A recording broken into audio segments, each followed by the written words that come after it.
For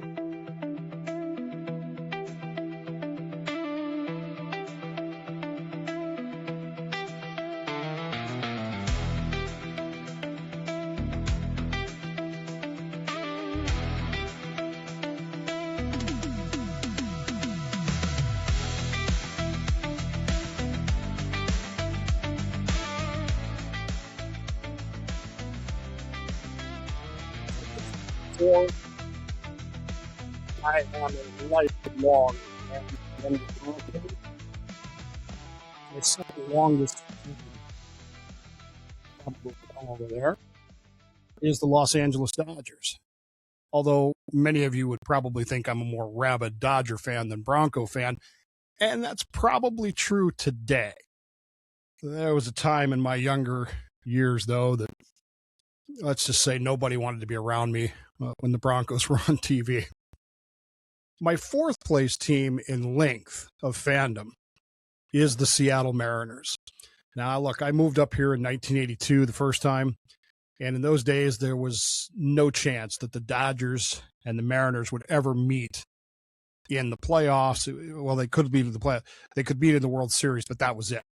And in those days, the Dodgers were actually in Florida for spring training while the Mariners were in Arizona, so they never played. So I didn't have to worry about that. And since this was Seattle is the only major league city up to that point that I'd ever lived close enough to go to a game, the Mariners really became a passion of fandom for me. Now you'll notice that I skipped number 3. There's a reason for that, and I'll come back to that a little bit later.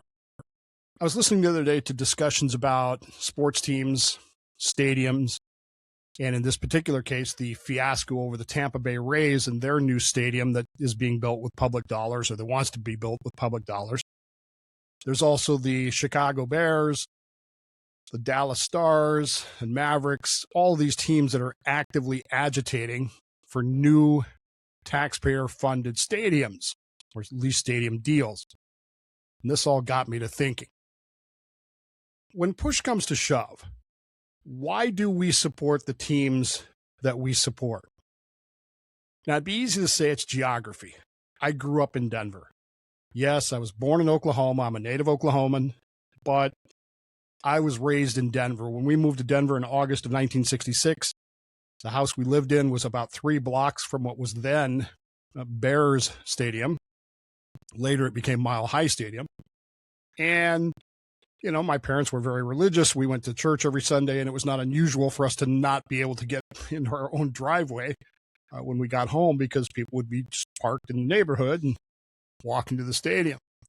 So I have that connection to Denver. So it makes sense. I'm a Bronco fan. I grew up a Bronco fan. Grew up all those things. Then there's Los Angeles. Los Angeles is not as much of a connection for me, but I did spend a good deal of time connected to Los Angeles. I've been to Los Angeles many times. Much of my family, some of my family has lived in Los Angeles. I have a cousin who lives in Los Angeles. In fact, I have a very famous cousin that I'm not going to bring up here because it's not fair to him since I haven't discussed it. I have a very world-famous cousin who is based out of Los Angeles. He's a musician, tours the world. In fact, I think he's over in Europe somewhere right now with his band. So I have kind of a connection to there. Plus, the Dodgers always fascinated me all the way back to the beginning. So I have that kind of geographic connection. Of course, I have a connection here to Seattle. I've spent a lot of time in this area. I love this area. I don't love the people that are running it. I think the people that are running it are absolute morons. And, it's like Vicini says, you've heard of these people? Morons. That's who they are. My number 3 team, though, is weird because I've actually never been to the city where my 3rd longest fandom is based, and that is, of course, Philadelphia. I have been a Flyers fan since the early 70s, which You could kind of say makes no sense, but Denver had a hockey team in the World Hockey League in those days, the Denver Spurs. But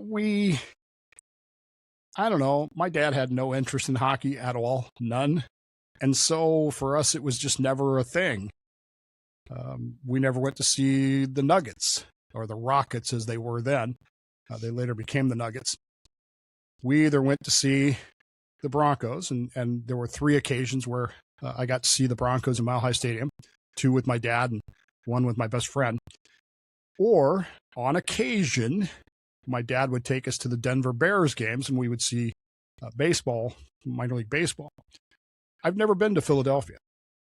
If you asked me, why are you a Flyers fan? I would tell you because the very first Flyers game I ever saw was the game against the Soviet Union during the showcase. And of course, I was raised to be rabidly anti-communist, anti-Soviet Union, and the Flyers just beat the living hell out of this so-called greatest team in the world. I mean, it was so bad, folks, and I still have the DVD of the game. It was so bad that the Soviets actually refused to come out for the third period. They didn't want to play anymore because the Flyers were just beating the hell out of them. We also have connections to teams, I guess, and this has kind of changed in recent years. We find ourselves less connected to the team and more connected to the players. Why? Fantasy sports? I remember when fantasy sports became a thing. I first got involved in fantasy sports in 1992 into 1990. I guess it was 92, 93. But I remember being weirded out with myself because there was a game, still remember, Cleveland versus Miami. I needed 2 points to win the game, to win my fantasy game. My opponent did not have a player playing on Monday night. It was a Monday night game. The Browns drove down, kicked a field goal. That's 3 points. I'm going to win, right? It's a flag on the play. It's the most Cleveland Browns thing ever, but it's not. It's the penalties on Miami. So it moves the ball to the 1 yard line. They get an automatic first down. They push the ball into the end zone, get a touchdown, and they kick an extra point. My kicker only gets 1 point instead of 3. I lose the game by 1 point. And I remember being so mad about this. And I remember, if I'm a Bronco fan, shouldn't I be drafting Broncos? Shouldn't I be drafting John Elway and Sammy Winder and those folks? But I wasn't. I was drafting players to win the game. And I became more interested in players. And so I kind of started losing that geographical connection to things. And it started being more about the individual players. Perhaps it's the mascot. I know people that are fans of teams solely because they like the team name, the team mascot, whatever you want to call it, the Chiefs. I had a friend of mine many years ago that was a Falcons fan in Virginia, not because she understood about anything about football or cared anything about football, but she just liked Falcons. And so there was a team called the Falcons. That's her team. And so every year for her birthday, I would get her Falcons stuff, and she loved it. Didn't work out, though. So things in America, though, are changing. We are becoming a more mobile society, aren't we? We're moving around far more than we used to, even 50 years ago. We've become less connected to our roots, as it were. You couldn't pay me money today to live in Denver. As much as I liked Colorado, you could not pay me money to live there. It's a hellhole, folks. You could probably pay me to live in Los Angeles, and I've never been to Philadelphia, so I couldn't tell you. I'm considering moving back to Oklahoma. But we have, as a more mobile society, we've become less connected with those physical roots. There was a time in this country when, before you were anything else, you were your state. You were a Virginian and an American. You were a South Carolinian and an American. You were an Ohioan and an American. We have so much less of that today. We don't really feel that connection corporately. Now, there are a lot of people that do, and I don't want to take that away from you, but it's clearly becoming less and less as time goes by. The other element in this is someone coined the term some years ago, balkanization, or Californianizing a state, where people from another place, another thinking process, another culture move to some other place, and they begin to they don't so much assimilate as they modify things. You see what I'm driving at? And so that kind of takes away some of that element. It kind of changes things. So we come back to this stadium dance. And of course, it was all based on this discussion about the Tampa Bay Rays, whose stadium was obliterated by the hurricane, then it was rebuilt, and now they want a new stadium because, there's reasons why these owners want new stadiums. And it usually has more to do with prestige and higher ticket sales and PSLs, personal seat licenses, and the likes of that, than it actually has to do with anything about what they're going to actually put into their team. The new stadium dance then becomes about the taxpayers. How much should the taxpayer have to foot for a stadium that they may not actually care about? Not the stadium itself, but the teams that play there, excuse me. If you're not a Tampa Bay Rays fan, even though you live in the Bay Area there of Florida, do you really care about the Rays? Are you going to go support them? Are you going to...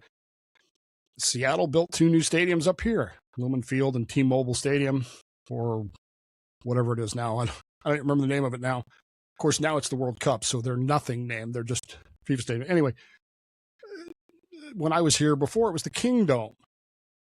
Did I care about that? I mean, I went, but other people didn't. Other people didn't care about it. And of course, then you get this tax-based thing involved with it and all these other kinds of things. And this led me to think about some other things, some ideas that I had that might, I don't know, maybe we should consider things, because we get really mad at these owners, don't we? We get very mad about the fact that they want taxpayer money for a new stadium that's just going to put more billions of dollars in their pockets and really doesn't generate that much revenue for the cities. That's the big myth, is these stadiums don't actually produce that much revenue for the local tax base. They don't actually produce that many jobs. They do some, but is it the economic miracle that people keep trying to tell you it is? No. But what if? ... Over in Asia, there are 2 countries that love baseball, Japan and Korea. Now, I want to look at Japan first, because Japan is the older. Japan has been playing baseball since before World War II. We've always had a connection to them through baseball, and we've always felt like, we've got that there with them. Japan has a professional baseball league that has 12 teams in it, and these 12 teams are not related to cities. If you've ever watched the movie Mr. Baseball, the Chunichi Dragons, the Tokyo Giants, they're not, but even though they're called the Tokyo Giants, they're actually Yamamura Giants. They're just playing in Tokyo. They're not connected to the cities. They are owned by corporations. They are owned by companies who use these baseball teams, and by the way, the stadiums that they build for them, as corporate jewels. This company owns whatever. We make electronic devices for people to play with, and here is our beautiful stadium that is part of the company. The team is part of the company. The players are employees of the company. That's how they do this. And it's all seen as advertising for the company. So you go to the game and everything is Sony this, or, Mitsubishi that, or Yamamura this, or Chunichi that, or whatever. And it becomes this interesting thing. And you can't tell where the teams are based by the name. The Chunichi Dragons, you don't know where they are. Last I heard, they were in Nagasaki. I don't know where they play now. It's not based on a regional thing. And because company life is so ingrained in Japan, which it isn't here, and I get that, you're not going to go play for you're not going to go play for the McDonald's clowns. I mean, it's not going to happen. But in Japan, it's a huge part of things, and people do that. Now, over in Korea, which I actually think has better baseball than Japan, but that's a story for another day. In Korea, with the exception of a singular team, they are actually owned by these just gigantically wealthy families. They own the team, they own the stadium, and they're not even advertising stuff. They just, look, this is my team. This is like my toy or whatever. And of course, there's some tax benefits and the likes of that. And their locations of teams, in other words, where they put their teams, is actually dictated by the government. That's a bad idea. I don't think we would want to go to that point, even if we could get it to the point where the owners, actually own the teams and the stadiums and quit leaning on the public for anything other than tickets. It would be an interesting way to reimagine even just Major League Baseball, wouldn't it? Instead of being regional teams, the Colorado Rockies, the Texas Rangers, the Seattle Mariners, the California Angels of Los Angeles and Anaheim, whatever the hell they call themselves this week, or even the Sacramento Athletics, which you can't call them that. There wouldn't be regional teams if we did it this way. What if we took those teams and we took the companies that actually own them, or the business that the owner is actually in, and then relocated them to that position so that they represent that company, right? You with me here? You follow what I'm saying here? So you take the team owner. What does the team owner actually do that allows him to own that team? And that's where you put his team, okay?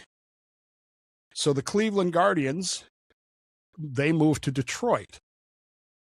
The Tigers stay in Detroit, but the Guardians moved to Detroit because that's where the guy that owns Little Caesars Pizza lives, and he owns the Guardians. This one kind of surprised me because really the team that is really driving a lot of this ownership demand for things right now, the Atlanta Braves.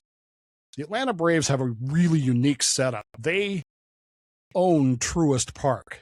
The Braves Corporation, the Braves LLC, owns that whole area, which includes, by the way, all that little city just outside of Truist Park, that touristy mall, restauranty, tourist place to go, that place to go. They own all of that.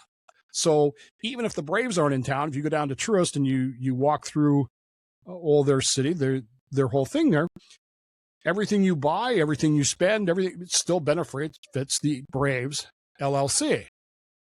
But that LLC is not owned in Atlanta or even the Atlanta area. It's actually located in Denver. So you'd have to move the Braves to Denver. The Yankees move across the river to New Jersey, no biggie there. The Mets move to Connecticut, again, no biggie there. But what about the Dodgers? Wouldn't this be interesting? The Dodgers could end up back in New York City if you did that. Now, here's the question that it really asks is, how much would you really care? Is my Dodger fandom the Dodgers, or is it Los Angeles? Is my Bronco fandom the Broncos, or is it Denver? As I said, you couldn't pay me to live in Denver now, but I still get really uptight when the Broncos are playing. I still get really, how much would I really care? How much would you really care? Does the idea of the Bears playing in Gary, Indiana really matter that much to people? The New York Giants and the New York Jets already play in New Jersey. Nobody seems to care. Now, granted, it's literally right across the river, but it doesn't seem to affect people that much. Let's consider one case. Let's consider the Dodgers for just a moment. The Dodgers, as you may know or you may not know, began in Brooklyn, New York City, the borough of New York City. They got their name because in the early part of the 20th century, to get to their games, you had to dodge the trolleys running across the tracks. The last trolley, by the way, quit running in 1956, but they were by that point ingrained as the Dodgers. So that's where the name actually comes from. In the 1950s, the Dodgers finally won their first World Series, 55. But Walter O'Malley, the owner of the team, was concerned because things were shifting in the 50s in Brooklyn. The fans who lived in Brooklyn, who, lived in the neighborhood, the players used to live right there in the neighborhoods, were starting to move away. They were moving out onto Long Island. And they weren't willing to commute in for a game. Even if they did, where do you park? I mean, these are all kinds of problems. And so were they losing interest in the team, or were they just too far away to care anymore? They lost that regional connection to it. See what I'm driving at here? Now, Walter O'Malley saw this happening in the 1950s in Brooklyn, and he came up with a huge idea. He actually came up with Truist Park long before anybody else did. He had the idea of building in Flatbush, right downtown Brooklyn, this geodesic dome, a dome stadium in the 1950s, early 1960s. And it would be removable. I mean, it could open up and not close, along with all kinds of amenities around there, stores, restaurants, shopping, parking, and the likes of this. And he wanted to build it right in downtown Flatbush. He had the plans, he had the model, all these things were done. This was in the 1950s. By 1957, though, the guy that ran things in New York City was not the mayor. It was a guy by the name of Robert Moses, who was in charge of all the infrastructure of New York City. And Robert Moses was just absolutely not going to be moved on this. He said no. He would have been fine with a new stadium out in Queens, which eventually would become Shea Stadium. He would be fine with the stadium out in the Long Island, but he was not going to allow it in Brooklyn. And so, history being what it was, Walter O'Malley moved the Dodgers to Los Angeles. They departed for greener, or I guess more oranger, Los Angeles fields, the orange field. No, it's a bad joke. But times have changed. Today, Brooklyn has kind of changed again. And now the New Jersey Nets, long a New Jersey team, have actually moved back into Brooklyn. And it makes you wonder, what if there was a long-standing Dodger presence there in Flatbush today? What if the Dodgers were still in Brooklyn? What if the Giants, the San Francisco Giants, had not moved, because that was part of the deal with the Dodgers? It's just an interesting thought about, here was an owner who was willing to take on that ownership. That there was no public financing that O'Malley wanted in that stadium. He was going to do it all himself. And of course, that meant he was going to get all the profits. But of course, the city was going to tax those. So Mandami today, what would he do? All of this to say, what if we made ownership of sports teams actually own their teams, not just use them as, leverage to get more tax bases and more taxpayer money and that sort of thing. Instead, what if they actually had to own it? What if being part of that was you're going to pay for your own stadium? You're going to pay for your own infrastructure. You're going to pay for all these things. Yeah, you could probably use some of it as write-off, advertising for your team, your company, whatever. It can be a point of pride for your company. It's the Little Caesars Guardians. Can you imagine that? There'd be some tax benefits, I'm sure. But then we could get these stadiums off of the taxpayer and onto them. You'd have to probably see some creative financing, because it wouldn't be quite the way things are. And in the early 80s, a guy by the name of George Arduous owned the Mariners. And the running joke back then was we were just the minor league team for the Yankees. Every time we'd get a good player, he'd get traded off to the Yankees. And I'm not making this up. In the early 1980s, I think it was like 84, 85, Arduous put the team up for sale. And a friend of mine went down to one of the local branches of the Columbia Bank here, and we tried to talk him into fronting us the money to buy the Mariners. It was much less in those days. It was like $26 million or something. And we had a plan and everything, and they didn't laugh us out of the room. They were polite enough to listen to us and say, we wish you could, but we can't. So you guys are just a couple of sailors. There's nothing we can do. It's just an idea. It's just something worth talking about. But I wonder if it would work if we would be willing to lose our regional sports fandom. I'm a Flyers fan. I have never set foot inside of Philadelphia. The closest I've ever been is I drove through Delaware and I drove through Gettysburg. Never been to Philadelphia. I want to go, but I've never been there. But it doesn't hurt my fandom of Philadelphia. I spend hours on Philadelphia Flyers boards during the season and watch the games. I'm watching the games, and up here I got a chat going on with people that are in Philadelphia or in, wherever, and we're all Flyers fans together. And am I a Philadelphia fan or am I a Flyers fan? Am I a Denver fan? Hell no. Am I a Broncos fan? Yeah. It would be an interesting question. It's just a thought. It's never going to happen here in America because, well, it's just never going to happen. I mean, look what's happening right now in Chicago with the idea of the Bears moving. You'd think it was, you'd think they were trying to uproot the Capitol and move it somewhere else. It's not quite that bad, but they can't get their stuff together. So, little things like that. There was a time when sports franchises moving wasn't all that big of a deal. But now somehow we've made it into one, and we're willing to give away billions in taxpayer dollars to prevent it, when maybe we should be looking at the Japanese and the Korean models and saying, you know what, it's your team. Do what you want with it. Isn't that what free enterprise is all about? By the way, my other idea for Major League Baseball, to improve Major League Baseball, is the only really good idea that soccer has. I watch soccer now and then. I'm not going to watch the World Cup because I don't care. It's not my favorite sport, but what I like about soccer is it's blocked out time. I mean, it's not going to exceed that. They're not going to go into quadruple overtime or anything. The only really good idea that Premier League soccer, English soccer, football has, relegation. I like the idea of relegating teams in baseball, Major League Baseball. And if we went to this corporate ownership thing, that might be a doable thing, but that's a discussion for another day. Take the time right now. Tell the people that matter in your life you love them very much. You would miss them if they weren't there. You don't want to have that regret because you're not promised tomorrow, are you?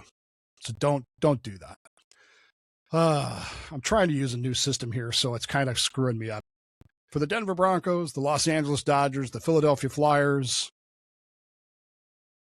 the Seattle Mariners, and yes, Norwich FC. I'm Dave Bowman, and this has been Plausibly Live. We'll see you next time right here on the Dave Bowman Show.